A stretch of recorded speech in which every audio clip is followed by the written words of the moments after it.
Ella. And I'm Manhattan. And today we are talking about graphic novels. Yes, so I don't know if you guys know about graphic novels. I talked to my dad actually the other day, and he was like, oh, like graphic novels, like that's not real reading. Like, you can't read that to kids. And I was like, actually, we just did a lot of research on it. So. Yeah, a lot of parents can kind of think that they're just like comic books, but there is a significant difference between comic books and graphic novels. Something that I kind of like thought about was graphic novels are more like movies and comic books are kind of like TV series. That's good. So like graphic novels, they kind of go over just one story. You can have sequels to movies and everything, but the story kind of finishes within one book. And then comic books are more like short stories that kind of go into one specific plot. So graphic novels are a format of a book, just the same thing as like picture books or novels, pretty much the same thing. So I actually have a quote here from buffalolib.org, which is a library, and it says, graphic novels are similar to comic books because they are sequential. They use sequential art to tell a story. Unlike comic books, graphic novels are generally standalone stories with more complex plots. So that's kind of just like a background on what graphic novels are. So I want to talk a little bit about visual and comic literacy, because some people say that it's like cheating to read graphic novels because of the pictures, which doesn't make sense to me. But if you think that, I'm here to prove you wrong.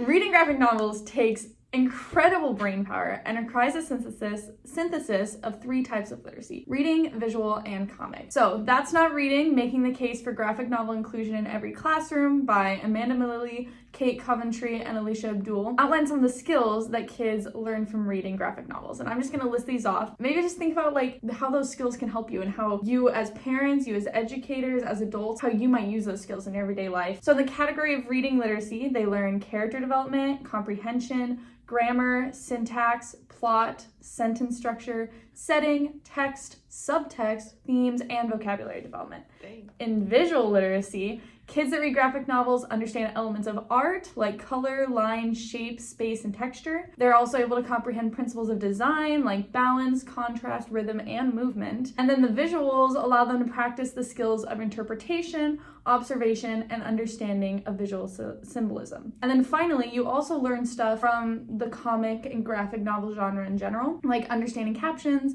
understanding cultural dialects, learning how panels work and the sequence of things, speech balloons, text or image-based sound effects, and typography. So there's just a lot of really cool skills that you can use in your everyday life, like the elements of art and visuals, especially in our visual world. So don't think that kids are taking the easy way out just by picking up a graphic novel. Yeah, that's a lot. Yeah, it's so much. And like, if you look at this is one of our books that we're gonna talk about later. You have to pay attention to the facial expressions. A regular book, you rely on the words to tell you what a character is feeling.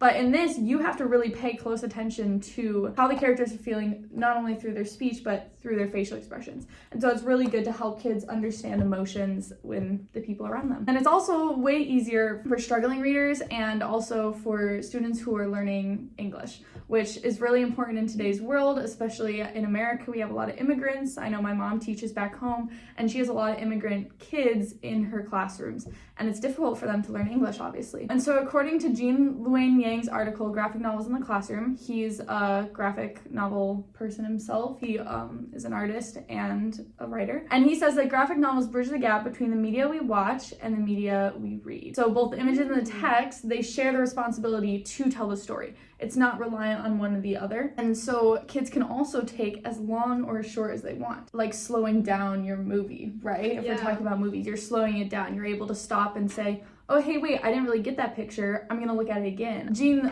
Yang was actually an algebra teacher, and he made comic lectures for when he was gone out of class. Oh, that's cool. For math. So he would like make a little comic that said like had the text and had examples, and he'd make little drawings of himself teaching. And he actually said the kids liked it better, which he said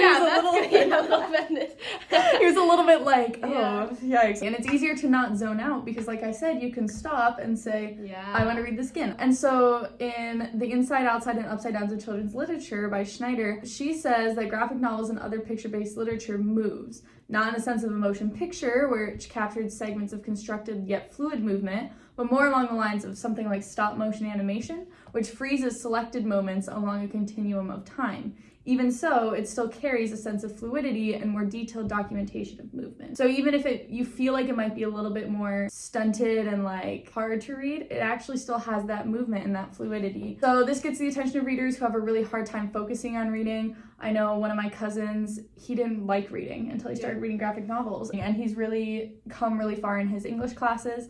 But that's because of graphic novels. Yeah, something else that I kind of talked about with like visual literacy is like everything in our society is visual. Movies, TV shows, even like emojis, like we communicate through visuals like so much. So something that a lot of people say is that graphic novels aren't literature, but I think that if they're reading, they're still reading, so like who cares kind of a thing. If you don't like reading, graphic novels are a great gateway into like actual novels. They're kind of like the in-between, because I feel like a lot of students can kind of be bored by just words, so having the pictures as well as the words kind of like helps them transition from that. I read this one, Ghosts, which I'll talk about. I enjoyed it so much. I was like, this is actually so fun. Like, you read them really fast, and so you don't feel like you're dragging on and on with this. Another thing I wanted to kind of talk about was Timothy Shanahan. He is like a literacy expert, and he was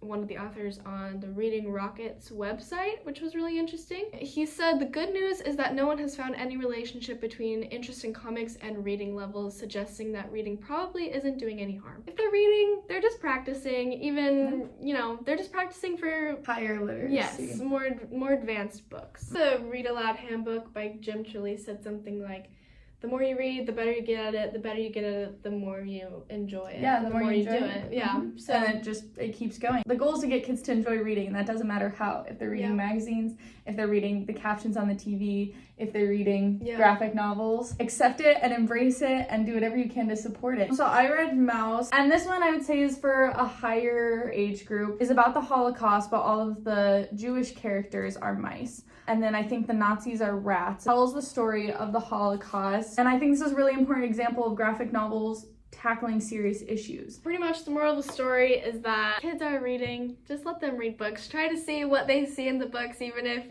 they think that you think they're silly. Really, the point of reading is to enjoy it. Every time your kid picks up a graphic novel, think about all the skills that they're learning and how that's gonna help them in our increasingly visual world. Same for educators. Try to implement graphic novels in your classroom because they're teaching different skills than reading regular books are, and both skills are equally valid and wonderful, but you need a great balance of both. Encourage graphic novels, understand their value, and just keep reading.